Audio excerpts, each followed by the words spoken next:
नमस्कार, मैं हूं निवेदिता। गलवान घाटी में युद्ध जैसे माहौल बने हुए हैं और लग रहा है कि चीन और भारत युद्ध करके रहेंगे, लेकिन उसी के साथ एक अलग हटकर काम भी कर रहे हैं और वो काम है बातचीत का। और फिर दूसरे देशों में एक दूसरे के खिलाफ रणनीति बना रहे हैं।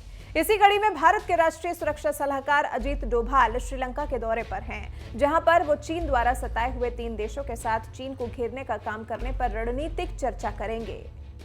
इस रणनीतिक बातचीत में मालदीव, श्रीलंका और भारत शामिल हैं। आपको पता होगा कि चीन ने श्रीलंका को इतना कर्ज दे दिया है कि श्रीलंका उसको लौटा ही नहीं पा रहा और इसी वजह से श्रीलंका को हम्बनटोटा बंदरगाह को गिरवी रखना पड़ा है। इसके साथ ही साथ मालदीव की जितनी अर्थव्यवस्था है उससे ज्यादा मालदीव पर चीन का कर्ज है। उसके साथ ही साथ लॉकडाउन रहा, जिससे मालदीव की अर्थव्यवस्था माइनस में चल रही है।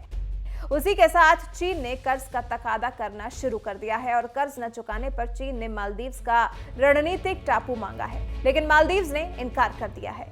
अभी हाल ही में मालदीव के पूर्व प्रधानमंत्री नशीद ने कहा था कि हम अपनी नानी के गहने बेचकर भी चीन का कर्ज नहीं चुका सकते। उन्हीं सब बातों और मुश्किलों को लेकर श्रीलंका, भारत और मालदीव चीन को रोकने के लिए गुप्त चर्चा कर रहे हैं कि आखिर ड्रैगन को कैसे रोका जाए। तीनों देशों के बीच ये सुरक्षा बैठक 6 साल बाद हो रही है। इसके पहले तीनों देशों के आला सुरक्षा अधिकारियों की बैठक मालदीव में साल 2011 में, श्रीलंका में साल 2013 में और भारत में साल 2014 में आयोजित हो चुकी है।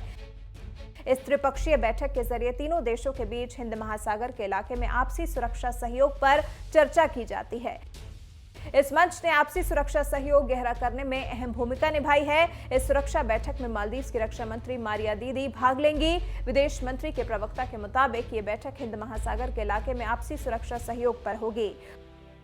कोलंबो में त्रिपक्षीय बैठक के अलावा भारत के राष्ट्रीय सुरक्षा सलाहकार अजीत डोभाल श्रीलंका, मालदीव के सुरक्षा सलाहकारों से द्विपक्षीय बैठकें करेंगे। तो अब आप समझ सकते हैं कि क्यों बैठक हो रही है और इस बार की बैठक काफी महत्वपूर्ण क्यों है, क्योंकि इस बार तो चीन दक्षिण एशिया के लिए समस्या बनकर उभरा है। देखना होगा कि आगे क्या होता है और इस बैठक में चीन को रोकने के लिए क्या रणनीति बनकर निकलकर सामने आती है।